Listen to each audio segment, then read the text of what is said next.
ఇప్పుడు మనము చంద్రబాబు నాయుడు సార్ని గెలిపించుకుంటే మనకు బీసీలకు అందరికీ 50 ఏళ్ళకే పెన్షన్ చేశాడమ్మా. సార్ వీలైతే ఇంటికి 2 కూడా ఇస్తామంటున్నాడు.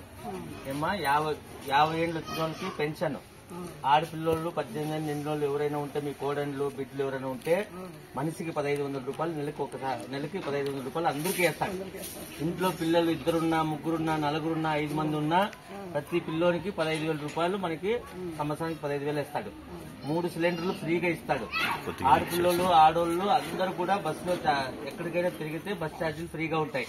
ఏమా అట్లయితే 3 సిలిండర్లు మనకి మళ్ళీ ఫ్రీగా వస్తాయి. తర్వాత మనము ఏమైనా భూమి అటువంటిది ఏమైనా ఉంటే, మనకి భూమి ఉంటే ఎకరాకి 3 అంటే పాస్బుక్ ఒక ఉంటే మనకి 20,000 రూపాయలు డబ్బులు ఇస్తాడు.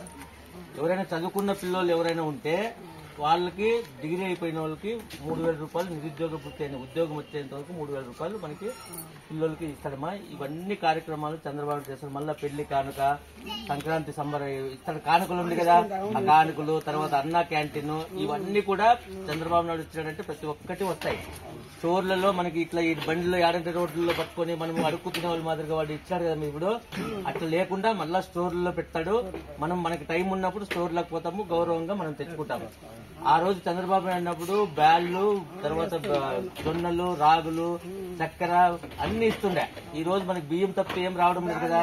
చంద్రబాబు నాయుడు వచ్చాడంటే అన్ని ఇస్తాడు. 9 సార్లు కరెంటు బిల్లు పెంచినాడా లేదా? చంద్రబాబు నాయుడు వచ్చేస్తే కరెంటు బిల్లు తగ్గిపోతాయి. అలాగే బస్ ఛార్జీలు కూడా పెంచినాడు, బస్ ఛార్జీలు తగ్గిపోతాయి. ఈ బస్ ఛార్జీలు ఇవి అన్ని తగ్గిపోయినాయంటే నిత్యావసర ధరలు, కూరగాయల దగ్గర నుంచి నిత్యావసరాలు, బియ్యము, బ్యాళ్లు, చక్కెర అన్ని రేట్లు తగ్గిపోతాయి. కాబట్టి మనందరి ఓటు ఎవరికి? గట్టిగా చెప్పండి. మనందరి ఓటు ఎవరికి? మనందరి ఓటు ఎవరికి? Right, thank you.